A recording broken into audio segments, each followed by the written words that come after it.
Alright guys, स्वागत है आपका इस वीडियो में। तो यहाँ पे हमें एपिसोड के शुरुआत में लैंस और वर्थ का सीन दिखाया जाता है और लैंस यहाँ पे छूटते साथ ही वर्थ के ऊपर अटैक कर देता है अपने ग्रेवियल मैजिक का इस्तेमाल करके। लेकिन वर्थ यहाँ पे उसके मैजिक से बच के जमीन के अंदर चले जाता है अपने मर्ड मैजिक का इस्तेमाल करके। जब वो यहाँ से बाहर निकलता है तो उसकी काफी सारी कॉपीज यहाँ पे बन चुकी होती है मर्ड में से, और लैंस यहाँ पे उनके ऊपर भी अपने ग्रेविटी मैजिक का इस्तेमाल करता है और उनको कुचलने की कोशिश करता है। लेकिन इससे यहाँ पे वर्थ को कोई फर्क नहीं पड़ा होता क्योंकि वो उसकी रियल बॉडी नहीं होती है। तो लैंस यही सोचता है कि वो पूरी फील्ड के ऊपर ग्रेवियल मैजिक का इस्तेमाल करेगा, लेकिन उससे भी यहाँ पे कोई फर्क नहीं पड़ता। वर्थ यहाँ पे उसके पीछे आके खड़ा होता है और अपने बर्स्ट मैजिक का इस्तेमाल करता है, जिससे कि इधर लैंस के पैर कीचड़ में धंस जाते हैं और वो यहाँ से हिल डुल नहीं पाता। जिसके बाद यहाँ पे वर्थ अपने मैजिक से इधर लैंस के ऊपर अटैक करता है और इससे भाई उसको काफी ज्यादा नुकसान भी पहुंचता है। वर्थ कहता है कि वैसे तुम इतने भी बुरे नहीं हो, क्यों ना तुम हमारे मैजिक लूपस को ज्वाइन कर लो, उसके लोअर रैंक्स में तुम काफी अच्छे से ग्रो कर पाओगे, और अगर तुम एडलर जैसे कचरों के साथ रहोगे तो फिर तुम्हारा कुछ नहीं होने वाला, तुम उनकी तरह ही बन जाओगे, ठीक है ना। तो लैंस कहता है कि तुम ऐसा सोचते हो कि तुम काफी कमाल के हो, लेकिन मेरे हिसाब से तुम काफी ज्यादा मामूली हो। यहाँ पे वो अपने ग्रेवियल मैजिक का इस्तेमाल साइडवेज करता है, जिससे कि भाई वर्थ उड़ता हुआ जाता है और वो कहते हैं क्या ये साइडवेज भी इस्तेमाल कर सकते हैं इस मैजिक का। लेकिन कोई बात नहीं, मैंने पहले से ही इस पूरे कमरे की दीवार और जमीन को कीचड़ में कवर कर रखा है, जिससे कि मैं शॉक्स को एब्जॉर्ब कर सकूं। लैंस की जो ग्रेविटी मैजिक है उसको ठीक से इस्तेमाल करने के लिए उसे मुझे किसी सॉलिड चीज पे मारना होगा, और वो ऐसा तब तक नहीं कर पाएगा जब तक उसे मेरी ट्रिक नहीं पता चल जाती। तब तक वो मेरा कुछ भी नहीं बिगाड़ सकता। तभी लैंस यहाँ पे कुछ मलबे के टुकड़े इस दीवार के अंदर फेंकना शुरू कर देता है, जिससे कि भाई यहाँ पे थोड़ी बहुत खरोच भी आ जाती है वर्थ को, और उसके भाई पड़वड़ ना जाए इस वजह से वो बाहर निकल के आ जाता है। वो यहाँ पे काफी सरप्राइज हो जाता है कि लैंस को इतनी जल्दी उसके ट्रिक के बारे में पता चल गया। तो वो यहाँ पे अपनी जेब में से एक पोशन टाइप निकालता है। वो बताता है कि एक कॉन्सेंट्रेटेड मैजिकल एसेंस है जो कि बाकी स्टूडेंट से लिया गया था, और मैगी लूपस के मेंबर्स को ये दिया जाता है ताकतवर बनने के लिए। तो इसे पीने के बाद यहाँ पे वर्थ की मैजिक एनर्जी काफी ज्यादा बढ़ने लग जाती है और वो अपने मोडोरो डेविलस का इस्तेमाल करता है, जिससे कि वो एक मड डीमन बना लेता है बहुत बड़ा। वो बताता है कि मैजिक के भी अलग अलग लेवल्स होते हैं, एक होता है मामूली मैजिक और एक होता है पर्सनल मैजिक। इनके अलावा एक काफी एडवांस मैजिक होता है सेकंड, एक इस प्रकार का मैजिक है जो कि कोई भी सिंगल लाइन यूजर इस्तेमाल नहीं कर सकता। सिर्फ कुछ ही डबल लाइन यूजर्स है जिनको ऐसा मैजिक इस्तेमाल करने की इजाजत होती है, क्योंकि मैं काबिल हूँ। यहाँ पे वो अपना पास्ट याद करता है और उसको यहाँ पे कोई इंसान बोलता है कि तुम्हें अगर काबिल बनना है तो उसके लिए तुम्हारे मैजिक एनर्जी काफी कमाल की होनी चाहिए, उसके बिना तुम बेकार हो। यहाँ पे वर्थ लैंस को ये बताता है कि तुम इस कमाल के जादू के काबिल कभी भी नहीं बन पाओगे, क्योंकि तुम बेकार लोगों के साथ घूमते फिरते हो। तो यहाँ पे वर्थ लैंस के ऊपर अटैक करता है, लेकिन लैंस इस अटैक को डॉज कर देता है और वो यही कहता है कि तुम कौन होते हो मेरे दोस्तों के बारे में ऐसा फालतू बोलने वाले। और इसे देख के मेरे को एक चीज याद आई, उसने मुझे एक चीज का एहसास कराया था जो कि मेरे लिए काफी ज्यादा इंपॉर्टेंट है, और इसी वजह से सिर्फ मैं ही उनकी इंसल्ट कर सकता हूँ, तुम नहीं। तो लैंस यहाँ पे अपने ग्रेवियल सेकंड टॉर्चर पोल का इस्तेमाल करता है। इसका मतलब ये है कि वो भी सेकंड मैजिक का इस्तेमाल कर सकता है, जिससे कि यहाँ पे वो मोडोरो डेविलस के आसपास काफी बड़े बड़े पिलर्स लेके आ जाता है। इन पिलर्स के अंदर ग्रेविटेशनल पुल होता है जो कि भाई इस डीमन की चिथड़े उड़ाने शुरू कर देते हैं और इस डीमन को चारों ओर से खींचा जा रहा होता है। लैंस तभी यहाँ पे इस डीमन के ऊपर एक और पिलर लेके आ जाता है, जिससे कि इस डीमन के चिथड़े उड़ जाते हैं और ये कीचड़ में बदल जाता है। वर्थ को यहाँ पे यकीन नहीं होता कि उसका सबसे ताकतवर जादू हरा दिया गया है और वो खुद यहाँ पे हार चुका होता है। वो अपने पिता की बात याद करता है जो कि उसको बोलते हैं कि भले तुम अगर ब्यूरो ऑफ मैजिक में भी चले जाओगे तब भी तुम इतने काबिल नहीं होगे, मेरे हिसाब से तुम एकदम बेकार हो।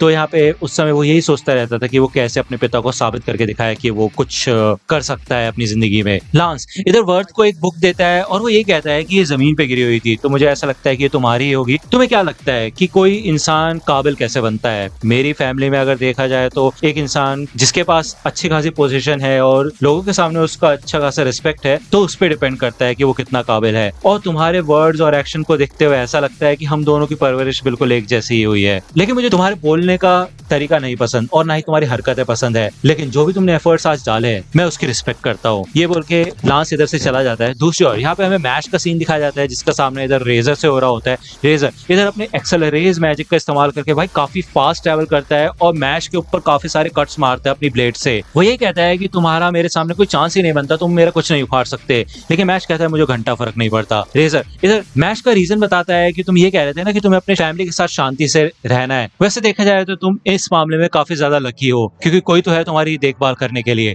यहाँ पे रेजर एक डिवाइस निकालता है जिसमें लेमन होती है और वो बताता है कि इसकी जो मैजिकल पावर है वो धीरे धीरे करके कम हो रही है। आधे घंटे के बाद लेमन अपनी सारी की सारी मैजिक पावर खो देगी और उसका मार्क भी गायब हो जाएगा हमेशा हमेशा के लिए, और उसके बाद वो तुम्हारी तरह बन जाएगी। इसके बाद तो तुम काफी ज्यादा खुश होगे, क्यों है ना। तो मैश कहते हैं कि क्या तुम मजाक कर रहे हो, अगर तुम इस बात पे सीरियस हो ना तो मैं तुम्हारी बैंड बजा के रख दूंगा। तो यहाँ पे रेजर सीरियसली मैश से लड़ना शुरू कर देता है और वो अपने एक्सेलरेट स्फीयर का इस्तेमाल करके भाई चारों डायरेक्शन से मैश के ऊपर हमला करता है, अलग अलग डायरेक्शन से, और उसको भाई काटता पीटता है और एंड में आके वो उसके पेट में भी अपनी ब्लेड घुसेड़ देता है। थोड़ी देर बाद उसको रियलाइज होता है कि वो अपनी तलवार को यहाँ पे बाहर नहीं निकाल पा रहा होता। तो यहाँ पे मैश ने अपने एब्स से इस ब्लेड को पकड़ लिया होता है और वो कहता है कि मेरी एब्स काफी कमाल की है, समझे। वो यहाँ पे भाई रेजर का सर पकड़ता है और भाई उसको हेडबट देके मारता है जिससे उसका मास्क ही टूट जाता है। भाई रेजर का मास्क निकलने के बाद मैश देखता है कि रेजर की एक आंख लाल रंग की है और वो कहता है कि तुम्हारी आंख पे चोट लग गई क्या। तो रेजर कहता है ऐसा लगता है कि तुम्हें इसका मतलब नहीं पता है, ये एक ईवल आई है, इसकी मदद से मैं किसी के भी मैजिक को थोड़ी देर के लिए डिसेबल कर सकता हूँ, क्योंकि इस दुनिया में मैजिक ही सब कुछ है। इसी वजह से रेजर को इस दुनिया में एक्सेप्ट नहीं किया जाता था। मैश कहता है कि कितना बुरा है ना, तुम मेरे ऊपर इस ईवल आई का इस्तेमाल नहीं कर सकते। तो रेजर कहता है कोई बात नहीं। वो बताता है कि उससे सब लोग डरते हैं और उससे नफरत किया करते थे हमेशा से ही, इवन उसके पेरेंट्स भी। लेकिन मैश ये बात नहीं समझ सकता क्योंकि उसकी जिंदगी में ऐसा कोई है जो कि उसकी कदर करता है। इस दुनिया में कुछ ऐसे लोग भी होते हैं जिनको कभी पैदा ही नहीं होना चाहिए। यहाँ पे रेजर अपने एक्सेलरेट सेकंड फोर्स फील्ड का इस्तेमाल करता है जिससे कि यहाँ पे एक केज टाइप बन चुका होता है मेरे को, या फिर एक डोम बन चुका होता है, और यहाँ पे मैश की बॉडी पे रेड कलर का डाउन एरो बना आ जाता है। इधर रेजर जब मैश के ऊपर हमला करता है तो भाई जब मैश उससे बचने की कोशिश करता है, अटैक करने की कोशिश करता है, तो वो देखता है कि वो बहुत ज्यादा स्लो हो चुका होता है। रेजर बताता है कि जब तक तुम इस फील्ड के अंदर हो तो जो ओपोनेंट है उसकी सारी की सारी स्पीड मेरे अंदर आ जाती है और ओपोनेंट की स्पीड काफी ज्यादा कम हो जाती है, जिससे मैं काफी ज्यादा फुर्तीला हो जाता हूँ। यहाँ पे रेजर कंटिन्यूअसली मैश के ऊपर अटैक करने लग जाता है और वो कहता है कि अब इस बार मैं ये खेल खत्म कर दूंगा। भले यहाँ मैश काफी ज्यादा स्लो होता है लेकिन वो फिर भी जमीन पर अपना मुक्का देके मारता है जिससे कि ये जमीन भाई 2 हिस्सों में बढ़ जाती है, जिस वजह से रेजर सिर्फ एक ही डायरेक्शन में आ पाता है और भाई मैश इधर उछलता है और रेजर की स्वॉर्ड को तोड़ देता है। जिसके बाद वो यहाँ पे रेजर के पैर पे अपना पैर रखता है और उसके बाद तो भाई वो उसको छोड़ता ही नहीं है क्योंकि यहाँ पे रेजर हिल नहीं पाता। और मैश कहता है कि मैंने दूसरी बार भी तुम्हारी बैंड बजा देनी है। इधर मैश अपने फुल मसल मैजिक का इस्तेमाल करता है जिसका नाम होता है हरिकेन रश, और वो इसके बाद भाई रेजर के ऊपर मुक्का देके मारता है जिससे कि भाई रेजर तो इस फील्ड को तोड़ के भाई बाहर ही उड़ जाता है एकदम। जिसके बाद यहाँ पे मैश नॉर्मली हिलना शुरू कर पाता है और यहाँ पे अब वो भाई रेजर को बहुत बुरी तरह से मारना शुरू करता है, लेकिन रेजर यहाँ पे भाई इतना फुर्तीला नहीं होता कि वो मैश की स्पीड को मैच कर पाए और वो बेचारा लड़ भी नहीं पाता। और फाइनली यहाँ पे मैश रेजर को हरा देता है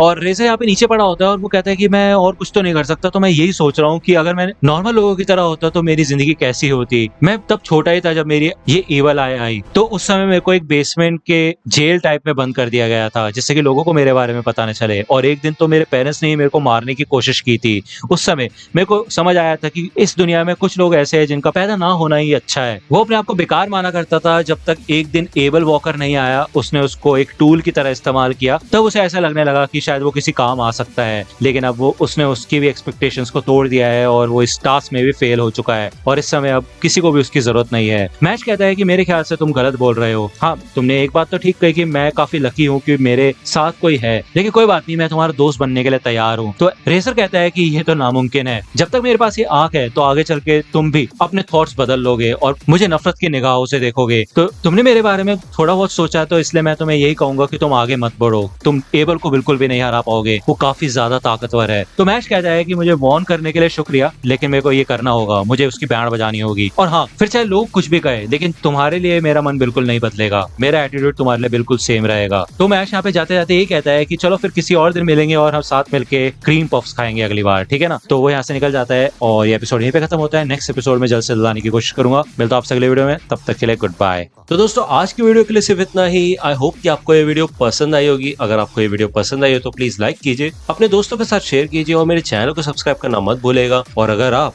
मुझे कांटेक्ट करना चाहते हैं तो आप मुझे इंस्टाग्राम पे कांटेक्ट कर सकते हैं। मेरे पेज की लिंक आपको डिस्क्रिप्शन में मिल जाएगी। मिलता हूं आपसे अगले वीडियो में, तब तक के लिए गुड बाय।